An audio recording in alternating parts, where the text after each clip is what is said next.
नमस्कार बंधुओं। एक भाई जी हमारे वीडियो पर कमेंट किए हैं और भाई जी अपने कमेंट में लिख रहे हैं कि भाई जी आप बोलते हैं कि भोजन चिंतन को ठीक रखें, कृपया बताएं कि भोजन चिंतन का ब्रह्मचर्य से क्या संबंध है। तो देखिए बंधुओं, यदि आप ब्रह्मचर्य के दौरान में बहुत गरिष्ठ भोजन का सेवन करते हैं, अर्थात बहुत भारी भोजन का सेवन करते हैं, या फिर भोजन हल्का ही लेते हैं, मतलब दाल चावल रोटी जैसे हल्के भोजन का आप सेवन करते हैं, बट आप बहुत मतलब ओवर ले लेते हैं, बहुत ज़्यादा मात्रा में आप भोजन करते हैं, एकदम गले तक ले लेते हैं भोजन, या फिर आपके भोजन में बहुत ज़्यादा मिर्च मसाला है, बहुत ज़्यादा तेल है, बहुत ज़्यादा मतलब तीखा भोजन करते हैं आप, या फिर आप चिकन मटन का सेवन करते हैं, आप अंडा का सेवन करते हैं, आप मछली का सेवन करते हैं, मांस का सेवन करते हैं, तो आप ब्रह्मचर्य का पालन नहीं कर पाएंगे। जी हाँ बंधु, यदि आप इस तरह की लापरवाही करते हैं ना कि आप ब्रह्मचर्य का पालन कर रहे हैं और आपका भोजन पर नियंत्रण ही नहीं है, आप एकदम गले तक भोजन करते हैं, या फिर बहुत गुरु भोजन का सेवन करते हैं, बहुत भारी भोजन का आप सेवन करते हैं, या फिर आपके भोजन में जो है कि बहुत ज़्यादा मिर्च मसाला रहता है, बहुत ज़्यादा मिर्च मसाला का शौकीन है, आपको मिर्च मसाला बहुत प्रिय लगता है, और जो है कि आप चिकन मटन अंडा इस तरह के मांसाहार का सेवन भी करते हैं ना, तो आप चाहते हुए भी ब्रह्मचर्य का पालन नहीं कर पाएंगे। जी बंधु, यहाँ होगा ये ना कि यदि आप गरिष्ठ भोजन करते हैं ना, यदि आप भारी भोजन का सेवन करते हैं ना, तो इससे पेट पर दबाव पड़ता है, पेट पर बहुत ज़्यादा प्रेशर पड़ता है, दबाव पड़ता है, जिसके कारण शुक्र जो है कि स्राव होकर निकल जाता है। रात में जो है कि सोते समय बाहर निकल जाएगा, या फिर पेशाब के समय में बाहर निकल जाएगा, या फिर शौच के समय में बाहर निकल जाएगा, मतलब किसी भी तरीके से वो बॉडी से बाहर निकल जाएगा पेट पर ओवर दबाव होने के कारण। और यदि आप बहुत अधिक तेल का सेवन करते हैं, खाने में आपका आपके खाने में बहुत ज़्यादा तेल रहता है ना, तो इससे होगा ये ना कि बहुत अधिक तेल के सेवन से आपके शुक्र धातु में पिच्छिलता का गुण बढ़ जाएगा, स्लिफ करने का गुण बढ़ जाएगा। और जब शुक्र धातु में पिच्छिलता का गुण बढ़ जाएगा ना, तो इससे होगा ये कि थोड़ा भी कुछ मन में विचार आते ही आपका वीर्य सराव होकर के बाहर निकल जाएगा, मतलब थोड़ा भी मन में कामुक विचार आया कि आपका वीर्य जो है कि सराव होकर के बाहर निकल जाएगा, है ना। या फिर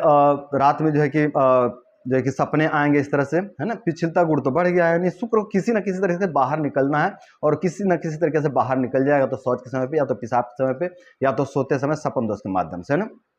यदि आपको बहुत अधिक मिर्च मसाला खाने की आदत है, बहुत तड़का भड़का खाने की आदत है ना, तो इससे होगा ये कि आपके पेट में पित्त दोष का प्रकोप हो जाएगा। बहुत ज़्यादा तीखा खाने से पेट में पित्त दोष का प्रकोप होता है, पित्त दोष का वृद्धि होता है। तो जब तीखा खाने से पेट में पित्त दोष का प्रकोप होगा ना, मतलब गर्मी बढ़ेगा ना,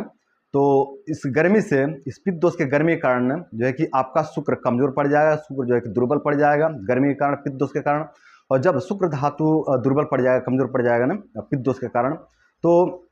बहुत अधिक सपन दोष होने लग जाएगा, या फिर धातु की समस्या आपको हो जाएगी, धातु रोग की समस्या हो जाएगी। जब भी आप पेशाब करने जाएंगे ना, तो आपका जो शुक्र धातु पेशाब के रास्ते जो है कि निकलेगा बाहर, है ना। या फिर शौच के समय प्रेशर लगाएंगे, तो जो है कि आपका जो शुक्र है वो जो है कि स्लिप करके और बाहर निकल जाएगा गर्मी के कारण, है ना। तो इस तरह से जो है कि यदि आप इस तरह की लापरवाहियाँ करते हैं, तो जो है कि आपका शुक्र आपके बॉडी से बाहर निकल जाता है। यदि आप चिकन मटन का सेवन करते हैं ना, आप अंडा का सेवन करते हैं, मांसाहारी हैं आप, तो इससे तो आपका बुद्धि भ्रष्ट हो जाएगा। यदि आप मांसाहारी हैं ना, तो इससे आपका बुद्धि भ्रष्ट हो जाएगा, है ना। और वासना आपके अंदर बहुत प्रबल हो जाएगा, बहुत अधिक वासना आपके अंदर बढ़ जाएगा, और आप जो है कि ना चाहते हुए भी बार बार आप गलती कर दोगे, बार बार आप जो है कि शुक्र नाश कर दोगे, है ना। या फिर अगर बहुत आप मन पर कंट्रोल कर भी लेते हो ज़बरदस्ती, है ना, तो सोते समय आपका शुक्र बाहर निकल जाएगा सपन दोष के माध्यम से, या फिर पेशाब के माध्यम से, या फिर जो है कि शौच के समय पे जो है कि प्रेशर देने पे आपका शुक्र आपके बॉडी से बाहर निकल जाएगा। तो यदि जो है कि भोजन पर आप नियंत्रण नहीं रखते हो ब्रह्मचर्य के दौरान में, तो आप चाहते हुए भी ब्रह्मचर्य का पालन नहीं कर पाएंगे, और ब्रह्मचर्य का लाभ भी प्राप्त नहीं कर पाएंगे। अब इसके उल्टा बात कर लेते हैं, इसके विपरीत देख लेते हैं कि यदि ये तो हो गया भारी भोजन, गरिष्ठ भोजन, है ना, खराब भोजन, है ना, इस तरह की बात हम लोग किए हैं। अब इसके विपरीत देख लेते हैं कि यदि आप बहुत अल्प आहार लेते हैं, मतलब थोड़ा सा खाना खाते हैं ना, आप खाना मतलब बॉडी को भरपूर खाना देते ही नहीं हो, जितना चाहिए उतना देते ही नहीं हो, बहुत थोड़ा सा खा करके आप जो है कि जो है कि खाना रोक देते हैं ना, तो इससे होगा ये कि कि आपके शरीर में भरपूर मात्रा में रस, रक्त, मांस, मेद, अस्थि, मज्जा, शुक्र आदि धातुओं का निर्माण ही नहीं हो पाएगा। और जब शुक्र धातु का निर्माण नहीं होगा, जब किसी भी धातु का निर्माण नहीं होगा, तो आपको ब्रह्मचर्य का लाभ नहीं मिलेगा। जी हाँ बंधु, यदि आप ऐसा भोजन नहीं लेते हो जिसमें आप जो है कि अपौष्टिकता है, ऐसा भोजन लेते हो जो अल्प जो है कि पौष्टिक है, या फिर जिसमें जो है कि अल्प बल है, तो अल्प बल वाला आपके शरीर में जाकर के अल्प बल ही प्रदान करेगा, है ना। और जब आपको अल्प बल प्रदान करेगा तो आपको जो है कि अच्छी मात्रा में शुक्र धातु नहीं बनेगा, कोई भी धातु अच्छी मात्रा में नहीं बनेगा ना। तो जब कोई भी धातु आपके शरीर में अच्छी मात्रा में नहीं बनेंगे तो आपको शुक्र का लाभ नहीं मिल पाएगा, शुक्र का बेनिफिट नहीं मिलेगा, मतलब ब्रह्मचर्य के फायदे आपको नहीं मिलेंगे यदि आप बहुत अल्प आहार लेते हो। तो बंधुओं, ना तो बहुत कम खाना खाना है, ना बहुत अधिक खाना खाना है, ना बहुत भारी खाना खाना है, और बहुत हल्का भी खाना नहीं खाना है ना। तो मतलब जो है कि मध्यम खाना आपको खाना है ना। मतलब उतना खाएं कि जो आपको पच सके आसानी से, और पच करके आपके शरीर को लग सके, वही आपको जो है कि लाभ प्रदान करेगा। समझ रहे आप लोग। यदि आप बहुत गरिष्ठ भोजन कर लेते हैं तो भी आपको जो है कि नुकसान होगा, और यदि आप बहुत थोड़ा सा खाना खा लेते हो तो भी आपको नुकसान देखने को मिलेगा। तो ना आपको बहुत ज़्यादा खाना खाना है, ना आपको बहुत कम खाना खाना है, आपको अपने भूख के हिसाब से खाना खाना है ना। इस पर एक और मैं वीडियो लाऊंगा आने वाले समय में कि आयुर्वेद खाने के बारे में क्या कहता है, किस तरह से खाना खाना चाहिए, कितने मात्रा में खाना खाना चाहिए, इसके बारे में आयुर्वेद क्या कहता है, इस पर मैं बहुत जल्दी ही वीडियो लाऊंगा, है ना।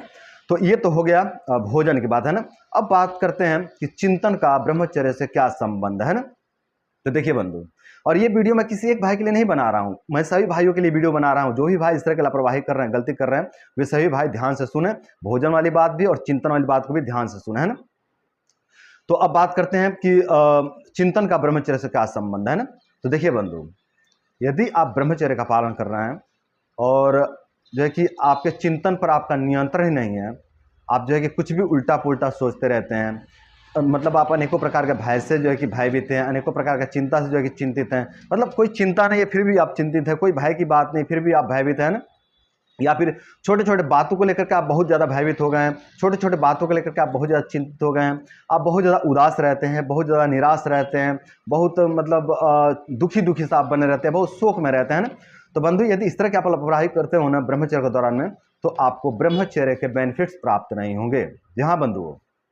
इससे होगा ये ना कि यदि आप ब्रह्मचर्य के दौरान में बहुत अधिक चिंता करते हो, बहुत अधिक तनाव करते हो, बहुत दुख में रहते हो, बहुत शोक में रहते हो, हमेशा किसी भय से भयभीत बने रहते हो ना, तो इससे होगा ये कि जो ब्रह्मचर्य से आपको ऊर्जा प्राप्त हो रहा है, जो ब्रह्मचर्य से आपको लाभ प्राप्त हो रहा है ना, ये आपके लाभ नकारात्मकता में नष्ट होते जाएंगे। यहाँ बंधुओं, जो भी ब्रह्मचर्य से आपको लाभ प्राप्त होने हैं, जो भी ब्रह्मचर्य से आपको बेनिफिट मिलना है ना, वो जो है कि बेनिफिट, वो जो है कि लाभ आपका जो है कि नकारात्मकता में नष्ट हो जाएंगे, और आपके शरीर को लाभ प्राप्त नहीं होगा, आपको लाभ प्राप्त नहीं होगा। यहाँ बंधुओं, और नुकसान होने की पूरी संभावना है। हाँ बंधुओं, यदि आप ब्रह्मचर्य के दौरान में बहुत ज़्यादा चिंतित रहते हैं, बहुत ज़्यादा उदास रहते हैं, बहुत ज़्यादा निराश रहते हैं, तो इससे फायदा नहीं मिलेगा, बल्कि नुकसान होने की पूरी संभावना है। क्योंकि देखिए बंधु, आप एक अलग लेवल के ऊर्जा के संपर्क में हैं, आप ब्रह्मचर्य के संपर्क में हैं, तो आप इससे एक अलग लेवल की ऊर्जा के साथ में हैं। यदि आप गलत दिशा में जाते हो ना बंधु, तो बहुत तेज गति से आप गलत दिशा में जाओगे और बहुत जल्दी अपना जो है कि सर्वनाश कर लोगे। तो मेरे भाई, यदि आप ब्रह्मचर्य में हो ना, तो आप अपने चिंतन पर नियंत्रण रखो, अपने विचारों पर नियंत्रण रखो, अपने विचार गलत ना होने दो। यदि आपके विचार गलत हो जाते हैं ना बंधु, तो आप जो है कि मतलब भ्रमित हो जाओगे, और आप नकारात्मकता में जो है कि नष्ट हो जाओगे बंधु। जो भी ब्रह्मचर्य से जो ऊर्जा प्राप्त हो रहे हैं, जो लाभ प्राप्त हो रहे हैं ना, वो आपके नकारात्मकता में नष्ट होते जाएंगे। तो मेरे बंधुओं, यही था भोजन और चिंतन का ब्रह्मचर्य से संबंध। यदि आप ब्रह्मचर्य का पालन करना चाहते हैं और ब्रह्मचर्य का पालन करके अपने रोग दोष बीमारी कमजोरी को दूर करना चाहते हैं, अपने विकृतियों को नष्ट करना चाहते हैं, अपने कुरूपता को दूर करना चाहते हैं, अपने शारीरिक क्षमता को बढ़ाना चाहते हैं, अपने मानसिक क्षमता को बढ़ाना चाहते हैं, तो मेरे भाई अपने भोजन और चिंतन को ठीक रखें, और भोजन और चिंतन को ठीक रख के ब्रह्मचर्य का पालन करें, और ब्रह्मचर्य का पालन करके और अपने भोजन और चिंतन को ठीक करके अपने रोग दोष बीमारी कमजोरी को दूर करें, और अपने रोग दोष बीमारी कमजोरी को दूर करके आप सभी अपने जीवन को सुंदर, सरल एवं सफल बनाएं। तो बंधुओं, आज के लिए बस इतना ही। नमस्कार।